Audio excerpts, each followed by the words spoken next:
Hi there.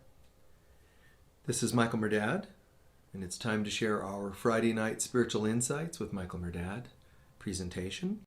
So thanks for joining us. Today we're going to talk about healing, and from a couple of different angles. Really, it's kind of important because healing is not something most people, including healers, really understand. But let's take a look at heart and soul healing, true healing, holistic healing, different aspects of the concept of healing. So, to begin with, the first thing to really get out of the way is hopefully most people watching a presentation like this would understand by now, and healers around the world would understand by now, that when it comes to healing, we tend to do things with the body. You have surgeries, you have medicines, and just because those things are not as holistic as some people think, like let's say herbs or naturopathy, doesn't mean really anything, because all of it is dealing with things, stuff, three-dimensional stuff. Three-dimensional stuff cannot actually heal you. None of it can actually truly heal us because it's still form, it's still stuff. Our issues start inside in the unseen, recesses of the being, soul and mind, and our emotional self. So stuff can't really fix it. You can't put a band-aid on sadness, right? And it's the same with any ailment or issue. So it's really important that we understand these things. And so healing has to be on a heart and soul level. Then is there a purpose for the three-dimensional things? Well, yes, because first of all, it's where some of our beliefs are. Again, internal beliefs focused on external things can give the external things power.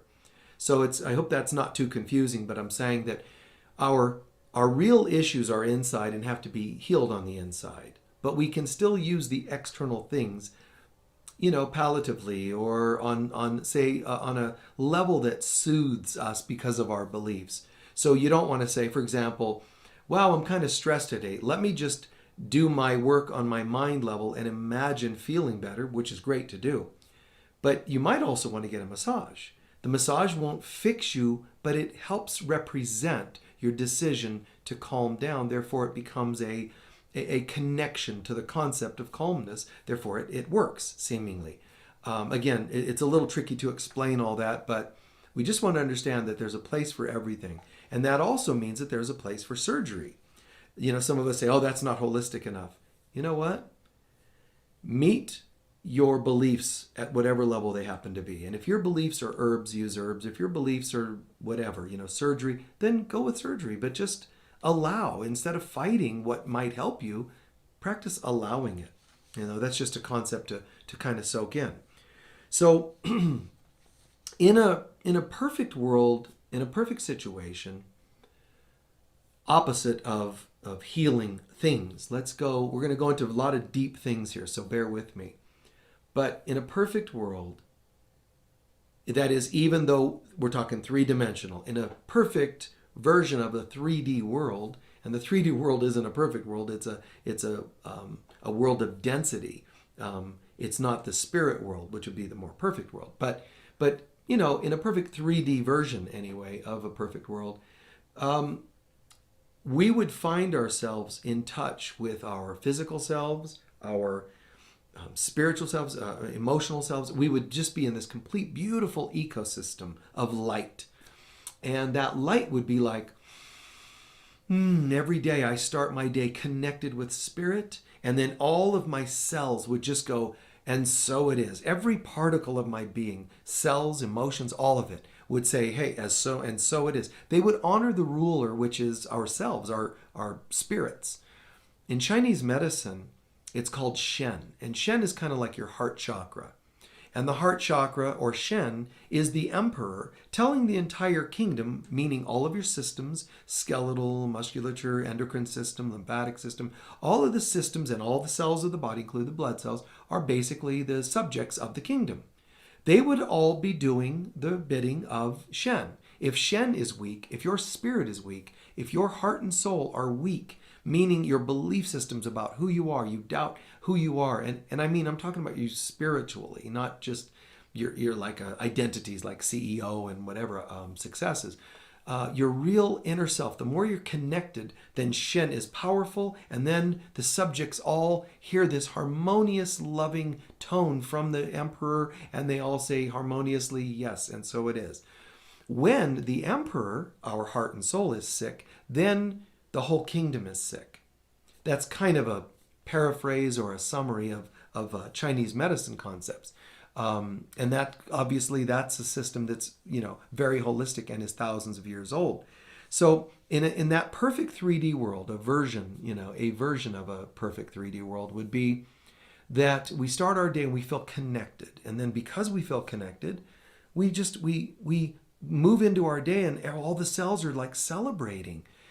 We do a little breath, we do a little yoga, we have maybe some nourishing foods, and everything's just kind of going, wow, one thing after another is just really feeling connected. Like there's no hurts, hates, and harmonies. Everything's just kind of plugged in.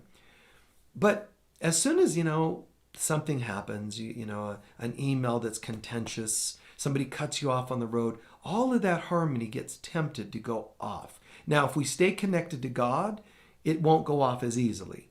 Connected to God and ourselves, it won't go off so easily. But the more we're disconnected from spirit, the more we're disconnected from our inner selves, the more others are things we rely upon. So now if others are kind of being a little bit sketchy, a little bit rude, they cut us off and all that, now we're making a codependence with the outside world, and that doesn't always go so well.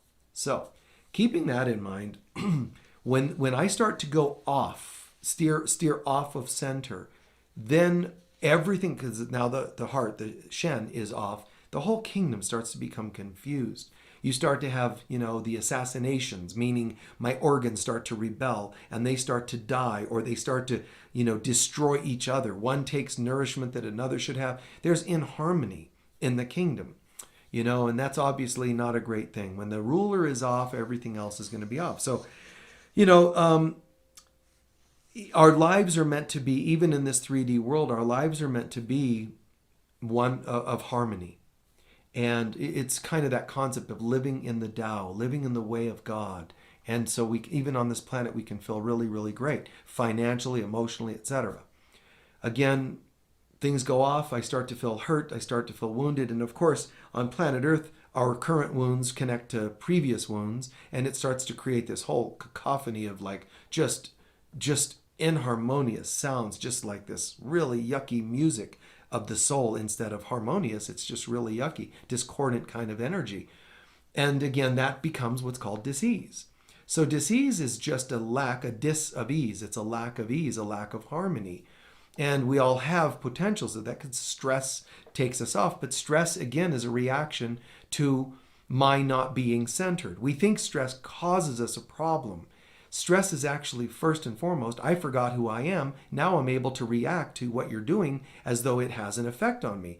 Oh my God, that's stressful to me. Well, it isn't if I know who I am. I would just say, no thanks, if something is not congruent with the divine self. Hopefully that makes sense. But energy should and could flow through me, like just this whole energetic ecosystem. Like when you see a movie, let's say a fantasy movie about angels or fairies and grasses and unicorns and beautiful lush foliage and waterfalls that are clean and crystal clear and all. You picture that. That's supposed to be your body. That's supposed to be this whole ecosystem, not just the body, but all parts of my bodies, my astral body, my emotional body, etc. So here I am, and it's like this whole beautiful thing, all of a sudden, the music in the movie changes, and there's some sort of goblins coming in that are trying to kill the beings, the unicorns and the fairies and all that. The music changes, the sunlight darkens. It's kind of like that. That's what happens to us when you pick on me. I start to take it seriously. I take it to heart, and I start losing sight of who I am. It's quite sad, quite strange, but I start losing sight of who I am. And then I start to become afraid. Then in my state of fear, I start to set up defenses. And when I set up these defenses, I'm going to have to figure out How then, okay, defenses are up. How then do I survive the next day? Now I need offenses to kind of my next moves and all that. And everything starts to get lost. So now chi doesn't flow. My aura doesn't just pulsate naturally. My chakras don't just go, naturally, like just this really nice pulsation. They shut down, the aura constricts, everything goes kind of weird. So, and I've talked about this before, that's why I'm going to just be brief with it now. I don't mean to take it for granted and just keep it so brief, but, I've done talks about, you can look at my DVD sets on healing, and then you'll see talks, complete like 1 hour talks on healing regret and shame, healing heart and soul, healing through intimacy or affection or whatever. There's different talks, four different talks on each DVD, so you can check it out because I have Healing Volume 1 and Healing Volume 2. That's if you want more. But anyway, for now, there's these ideas that we can be back in that bliss, but it's not so easy once we steer off. Holistic health means to approach my wholeness from all levels. So I would, and not just what people would do for me, but what I can do for myself. So that includes some counseling to work out the emotional issues, some coaching to help the self-esteem, or some massage to help the stress and tension level, chiropractic to get the spine aligned, whatever. It's cranial sacral work, or it's myofascia work, or whatever. It could be foot reflexology, whatever it happens to be, but it's so that I understand myself and find out where I'm locking things up. Because where I lock becomes a discordant energy. It could be anywhere. It could literally, it could be the back of one of your eyeballs. It could be a shoulder. It could be a knuckle. It could be in your foot. It could be in the, energy systems, your chakras, your meridians, etc. Wherever it gets locked up, that region is going to start becoming inflamed. Inflammation creates every form of, it's like an acid condition, creates every form of malfunction, pain, cancer, and so on. So if we don't want these, you can't be locked up anywhere. How do I prevent myself from getting locked up? When you feel sick, when you feel tension, when you feel reactions to life and stuff, you can breathe into it. You can kind of move into that. And where's that locking up and why? And then open it, literally physiologically, anatomically open. Yoga is one of the concepts, is to help open us up. So we learn to open up through things like yoga or qigong, and doing exercises that kind of awaken the body and kind of open things up. Massage kind of opens things, and chiropractic. All these things are to open the nerves, the spine, the muscle, the lymph, get everything moving. When we get like stuck, you sit in a chair, for example, and you kind of eventually hunch. Everything's starting to lock up and not breathe and not flow. You think, well, that's just part of sitting. After 8 hours, I'll stretch for 2 minutes. The 2 minutes won't counter 8 hours. And every day that builds and builds and builds. And it isn't just my posture that's going to do this to me. Even when I don't talk about issues, they're locking up. Even when I don't tell you how I'm really feeling in a loving, gentle way, I'm locking up. Even when I get angry and do tell you what I think of you, but in an angry way, I'm locked up. So there's so many different ways that we shut down and we lock up. Betrayals and rejections and all these kinds of things. Have a family member, let's say every time you're at the kitchen table, you do something, say something wrong, somebody smacks you in the arm, or slaps your hand. Don't stop that. We don't do that at the kitchen table. You think it's no big deal. Every time it's becoming a program. There are cells in my body that'll remember it. There are neurons in my brain that are going to remember this. What's this? It's just a slap on my hand. No. I'm at the dinner table. Now I'm associating dinner with something painful. It's just an example. I'm not saying if you got slapped on the hand once, you're now going to, become a quadriplegic when you're, 30 years old. It's not to exaggerate it all, but it's to say it all has a bearing. How much of a bearing do you want it to have? And you can say, well, I don't want it to have any. The more you let these things linger and drag on without you taking a role in healing and getting some care, you're actually choosing to let this happen. So the longer you let this linger, it is a choice we make. And that means that's how much you're open to being in pain or sick or whatever it happens to be. You're choosing that. And so, that's one of those points of responsibility. The things, you don't just say responsibility for behaviors. The things I do not choose to go and heal, I do become responsible for those things. I'm responsible. I'm choosing not to heal them. Therefore, I'm playing a role in the opposite, which is to be sick. I'm choosing to be sick. No, you're not consciously saying that. But when you don't go and get counseling, or let's say couples counseling, and then the relationship falls apart, you're actually choosing to have your relationship fall apart. That's how it ends. At the end of the day, that's how it goes. So I would just say, the only remaining hope is what I call soul level healing. Soul level healing means to heal things at the deepest level. Now, it kind of like means healing on the akashic record level in a sense, because your soul is where it's the house for the hall, the chamber for our akashic records, our personal akashic records. It's in the heart and soul chakra. Those records have the wounds, the unhealed issues, and so on. They have them there. So when I do heart and soul healing, I'm going to be better off. But how do you do heart and soul healing? Almost no healer knows how.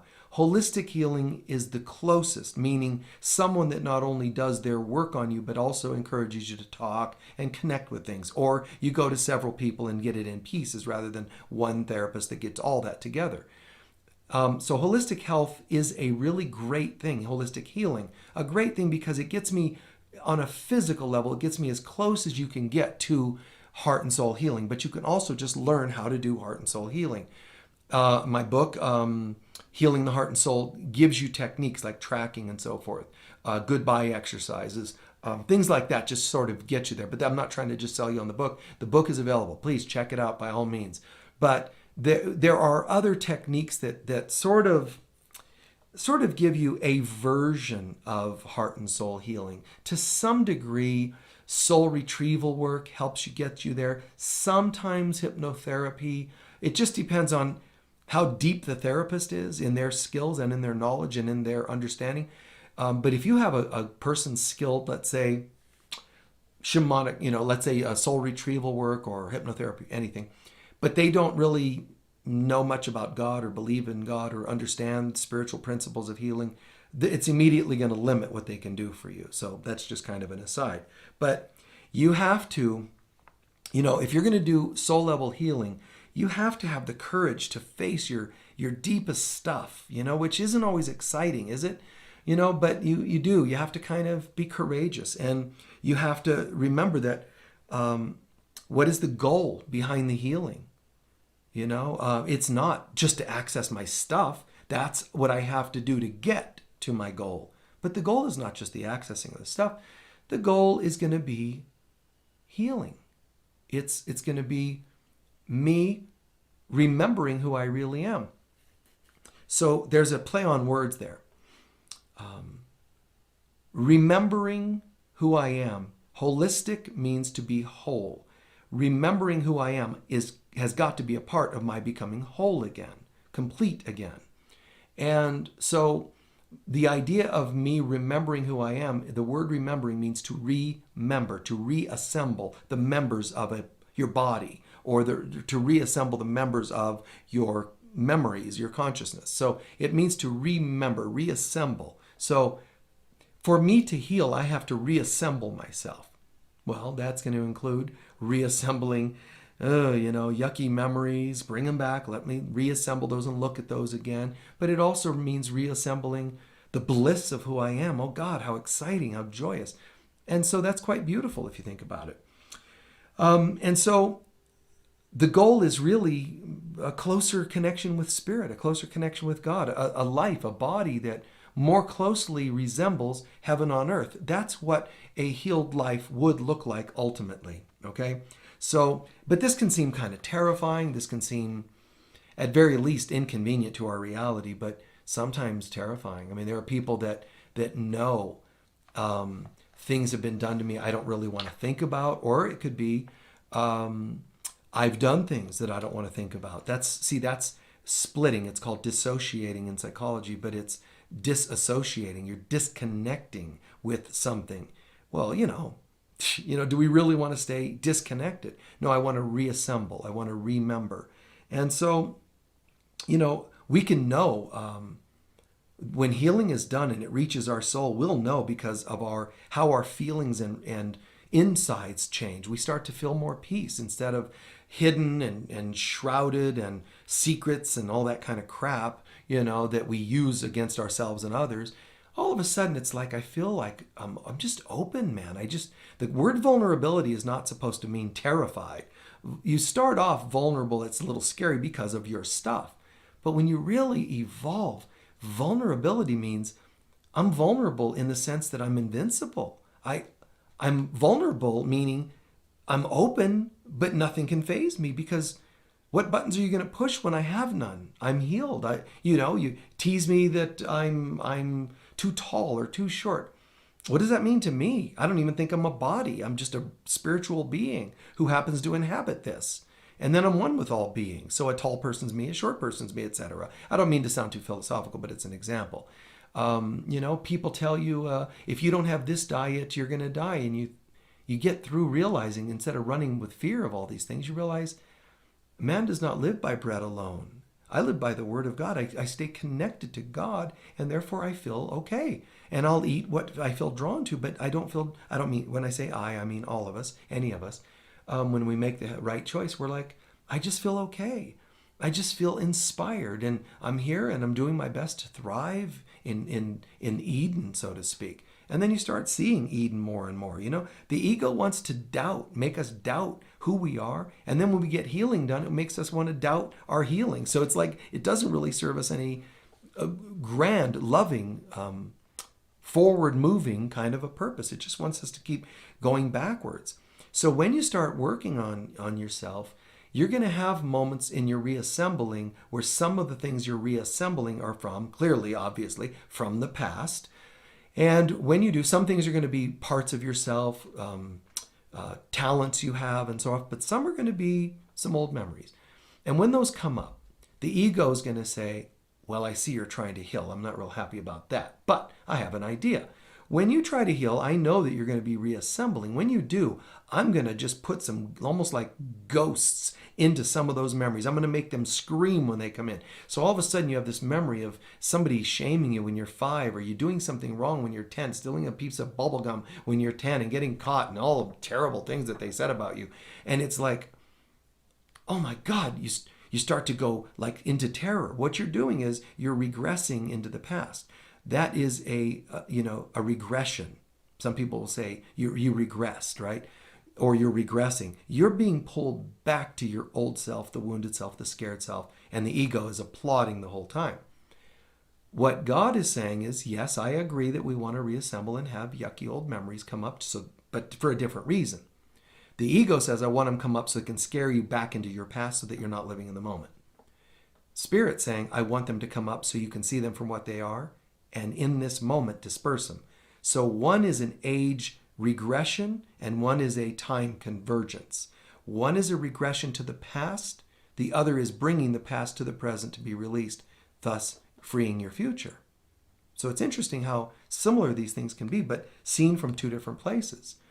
And so in our day and age and in the age to come, healing is going to be different. Besides holistic healing or heart and soul healing, holistic is going to more and more become heart and soul healing. It's not there yet, but it's getting there.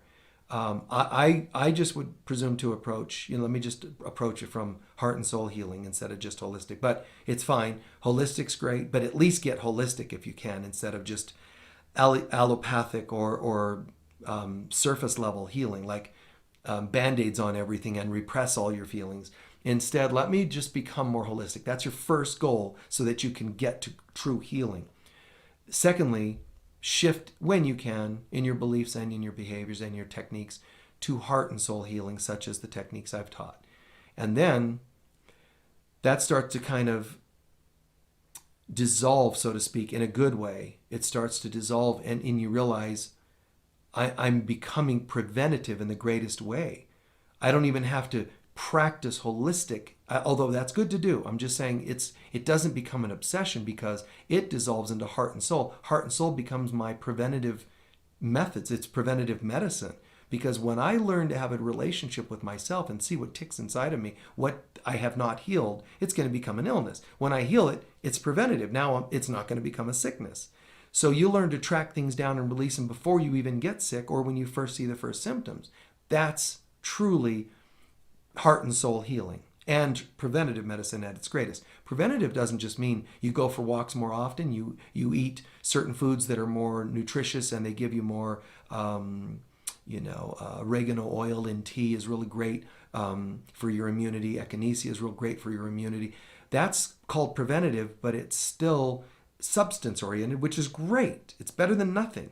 But imagine preventative in the consciousness. That's the ultimate prevention. Okay?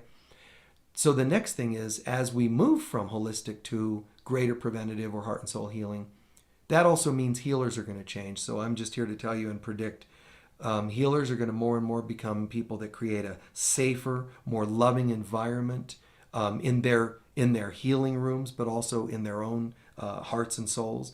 They hear you. They take your hand when you're talking. They're not afraid to touch. They can take your hand and say, "I'm really sorry to hear that," and "Are you okay?" and "I'm here with you if you need anything." They don't just ka-ching. They don't just clock you in and clock you out. Your 10 minutes is up. They're really there, to hear you, to connect with you, at the deepest level. They're evolving with their clients. They don't see you as lesser. Yes, you pay them because that's how they make a living. They deserve it. An electrician, a healer, an acting coach, anything people do on this planet, it's fine to pay them for what they do. So healers can be paid, but they're not looking at you as just dollar signs. In Chinese medicine, or the old tradition has always been, the physicians were only paid if you were healthy. Once you were sick, they stopped getting paid, which means it's a motivation. If you want to get paid, then you keep me healthy, which is pretty cool if you think about it. That's not what would work in this country anytime soon, but things are going to continue to change. And the healers of today shifting into more like the healers of tomorrow, they're going to use more and more advanced methods for healing, including intuition, and being able to see without the client having to do tracking exercises to see what's behind their issues. They're going to be able to see it, to sense it, to intuit what's going on with the person. They can feel it. They know how to read the moment. They know how to feel the soul, and they know how to read body language and the whole thing. So they can kind of tell, what's going on? Even the color you happen to wear, the accessories you wear, everything speaks to them because it's holistic. So the healers of tomorrow are going to be able to, and there's some of them are today, but more and more of the ones of tomorrow are going to be just more. There's more breadth, more width in their tools. What techniques? They're going to be less linear. Instead of I do this technique or that, it's really going to be whatever. People ask me when I can see the body, I can see where the blocks are and kind of work on people. And they say, what are you doing? Is that massage? Is that acupressure? Yeah. I just say, yeah. Because it's everything. All I know is I see a block and I go and I work on it. It might be a touch. It might be an energy palming. It might be a movement of the area. It's going to be whatever I'm guided to do to open that up. But you can't really copyright that technique, which is why I don't. People say, what do you do? And you should call it something and certify people. No, I don't. I can't or won't. All I know is it's called healing. That's all I know it to be. It's just healing because I see a thing and I do something with it and shift it. So that's healing. The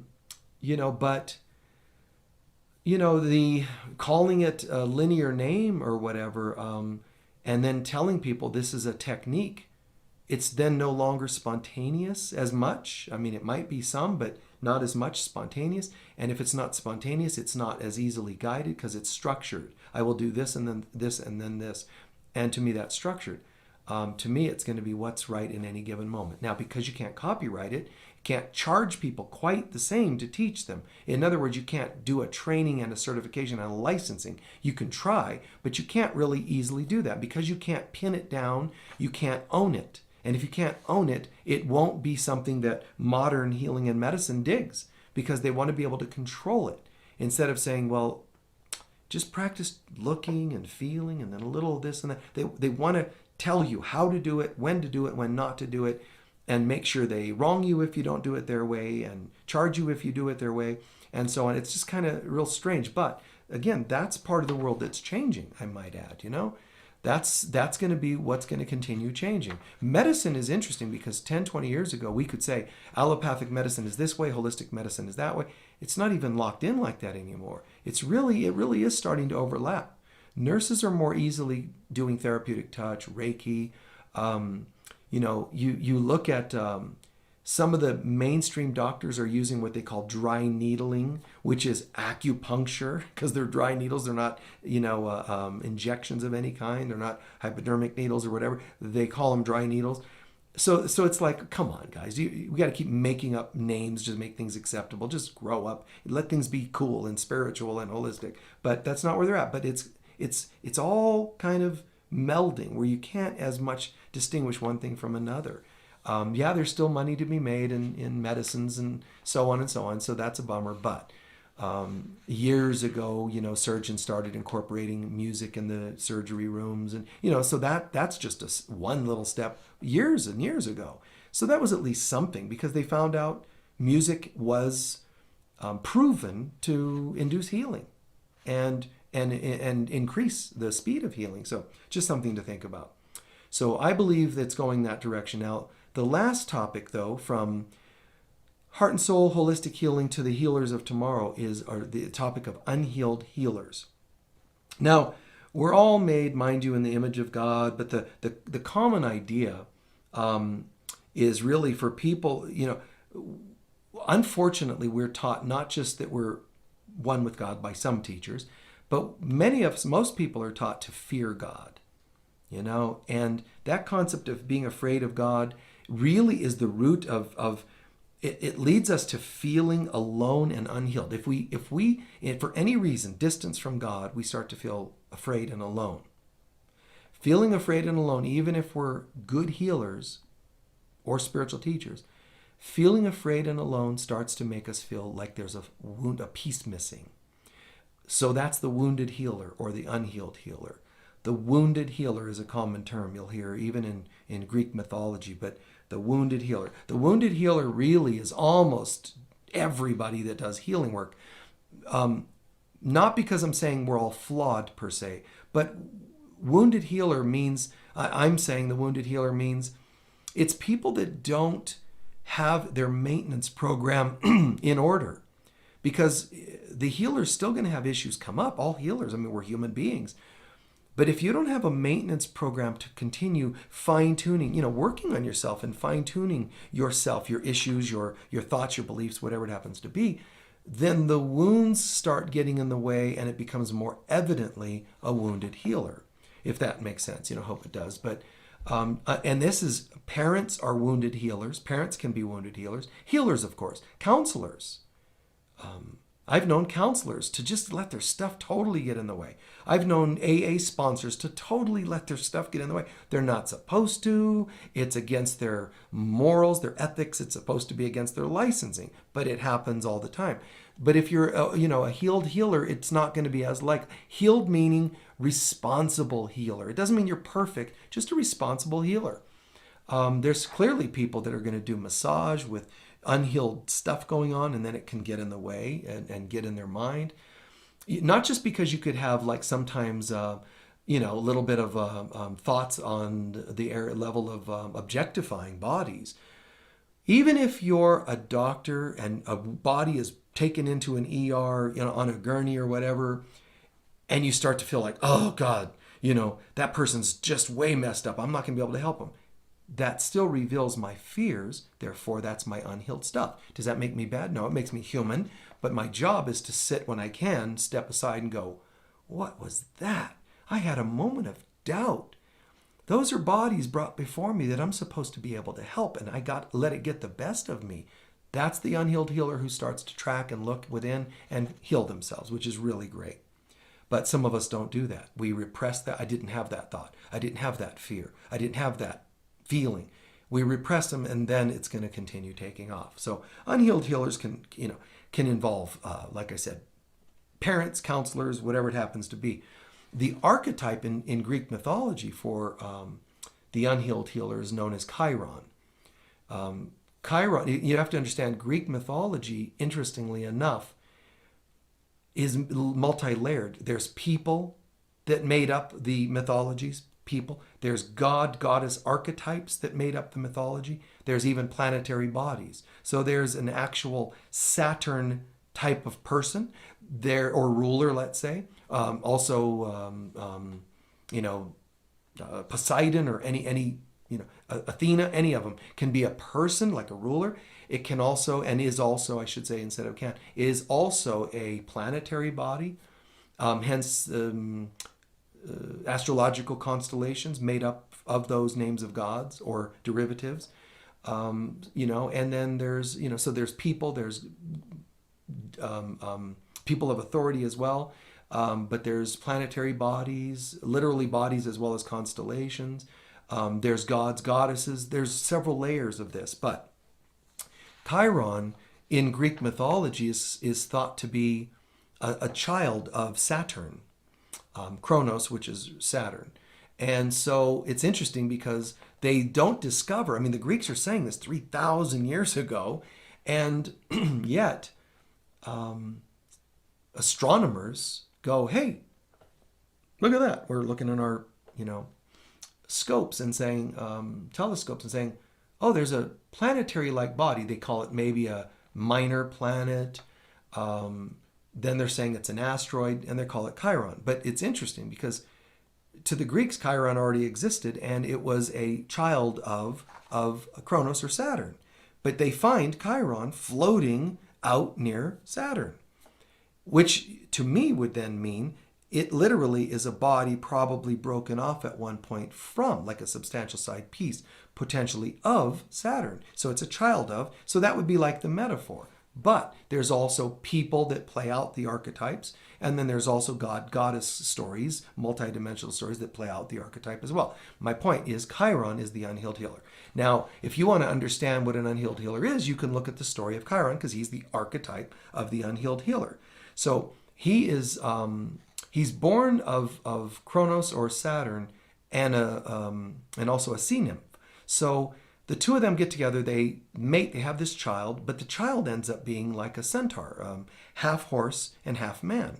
He's more evolved than average centaurs. The centaurs sometimes were very, a little bit partying and licentious, and just kind of, just a little bit too base or material. That's why the lower half of their bodies are beasts, because they're materialist. And but really, Chiron's more evolved, and he looks different. He doesn't seem as base or soiled and so forth. He's clean. He's a healer. He teaches. I mean, it's like he's known for teaching Jason, if you know the story of Jason and the Argonauts. He taught Achilles. He taught Perseus. I mean, even Hercules he taught. So he's just a centaur, but yet he's a master, kind of like Orpheus and other great masters of Greek mythology. So but he's shamed and tossed out. He's abandoned by his mother because of the way he looks. So there you go with the story of the wounded healer. He's a healer and teacher, but he has this little sad wound, like mom rejected me kind of a thing, right? So remember, that's in there. The story of the Arthurian Knights and the famous, Lancelot, and then some would say Percival is sort of in some legends is a son of Lancelot, but Percival is the one who pierces the veil. Percival pierced the veil. He pierces the veil of illusion and really helps save the kingdom. But Percival, when he has his initiations in life and he's supposed to save everyone, he's going to be the healer of the kingdom, let's call it. He can't do it. His first time of going through his initiations, meaning when he gets the revelations he needs to wake up and help everybody, he fails his test because of his mother issues. He's not healed. So he ends up failing his test because when he's going through his test, mother issues got in the way and he fails his test. I won't go into the details of that. That's just what happened. And so he does pass later when he works on his mother issues. You have to heal the healer. And so, Chiron's kind of like this. He's different from other centaurs. He's talented. His mom tosses him out. He needs to heal these wounds. But at the end of the day, he's living at the time of Hercules. He's a teacher of Hercules. But Hercules, or Heracles, is his original name. Hercules is going through the 12 labors of Hercules. Now, that's a story I talk about in my DVD set called Mythology. You really ought to check it out because there's great stories in there. But Hercules, they call it the 12 labors. Hercules is a character. He's a man, demigod kind of guy.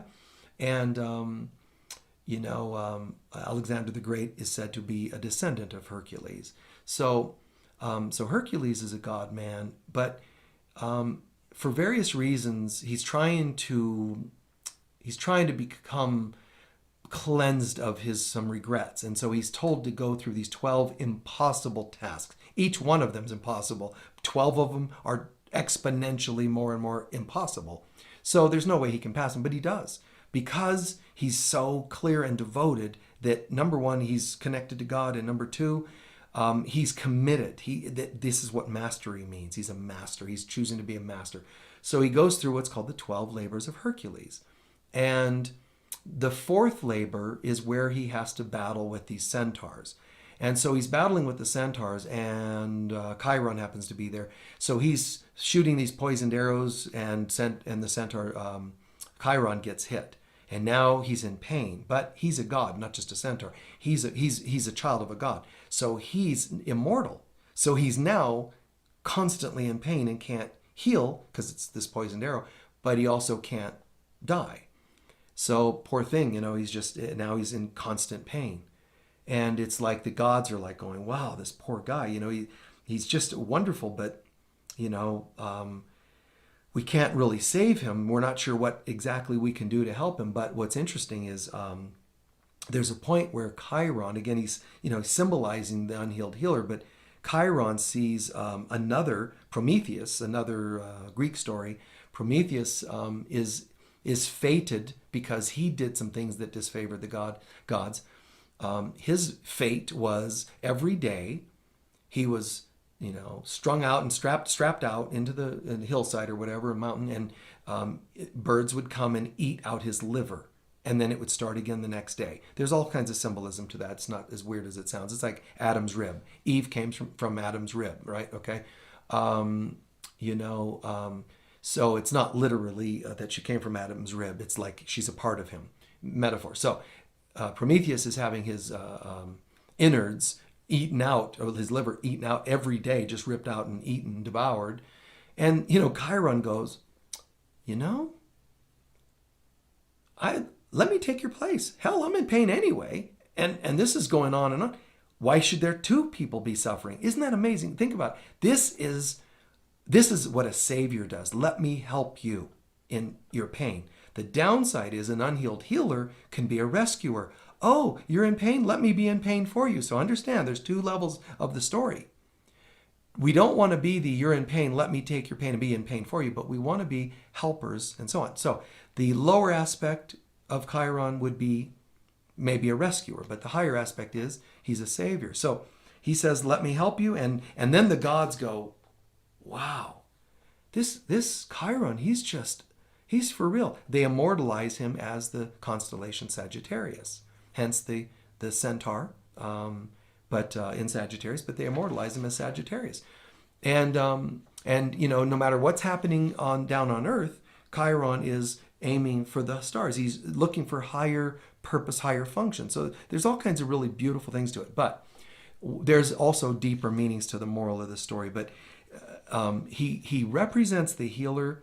And incidentally, Chiron is part man, part horse, remember? But it's funny because science can't figure out what Chiron, this thing, is out in space.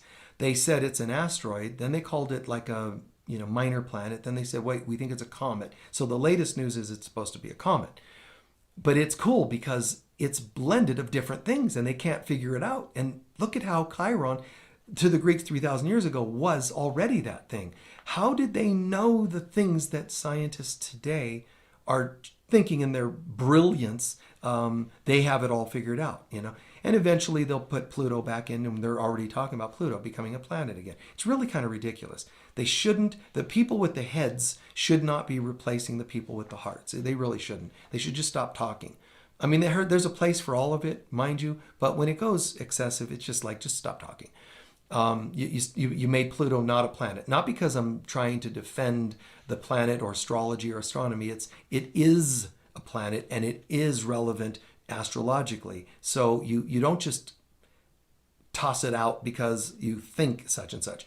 Well, we think it's this because it's made up of this. And no, have you visited there lately? Have you been there? You haven't landed anything on it so don't change things till you know for sure. If you want to be a scientist, you're supposed to be objective and not change things till you know for sure. So don't change things till you know for sure. That's my take, but I digress. Let me get back to the other. The last thing I wanted to share is that Chiron, being a son of Saturn, and Saturn being a symbol of Satan, just a symbol of Satan, means the planet that challenges you and tests you, just like Satan challenges you and tests you. Chiron's a son of Saturn, and then Chiron does something remarkably good, which shows us that even that which is birthed from evil has the potential of being redeemed. And that's important for all of us. Our own wicked behaviors at times, or people we think are hopeless, it can all be turned around. So, you know, by surrendering himself and helping others, you know, he shows that everything can be redeemed. And then the fact that he's immortalized, you know, that just tells us even more. It's we can all redeem even the darkest consciousness, the darkest parts of ourselves, and those parts can be seen then by the gods as, you know, as honored. So even my mistakes can be learned from and turned into something positive. So hopefully that's given you a little bit of a healing conversation. Holistic healing, and how it, you know, what does and doesn't affect us on a bodily level, how it comes from the heart and soul, really, not just from the external world. It's from the heart and soul. It affects us. Our consciousness creates blocks and stagnations. They become stuck energy. They become, you know, misaligned subluxations of the spine. They become arthritic joints. They become whatever, anything that gets stuck. Neurological blocks, chemical blocks, chemistry, you know, physiological blocks, biological issues, all kinds of things. They're all stuckness. Flow is God. Stuck is not. And yet, stuck is just a non-flow. Stuck is not another thing. It's only a flow that isn't happening. So it's kind of like good and evil. There is only good or stuck good, which is good that isn't allowed to be. You're pretending it's something else. You're trying to stuff it, stick it, lock it, you know, control it. And it doesn't result in good things. So then we talked about the healers of tomorrow, and how healing as an art and a science is changing, and that's kind of cool. So hopefully, if you see people, try to see more evolved healers. But if you're one of those healers, try to get yourself to just emerge into a higher and higher order of what healing really is. But keep in mind what unhealed healers are about. But remember, I'm not just talking about healer practitioners. Parents that are unhealed healers, and counselors that are unhealed healers. You know, it could be really anything. It could be, you know, you're a CEO of a company. You're still playing the role of the healer because you're in charge. You're supposed to be helping, which means healer. So are you a helper? Are you a healer? No. If you're an unhealed, if you're a greedy CEO, you might then be called an unhealed helper, an unhealed healer. So keep all that in mind, and see how it might help you in your day-to-day life. Many blessings to you, and thanks for your time and for watching. Peace be with you, and I hope you tune in again soon. Bye-bye.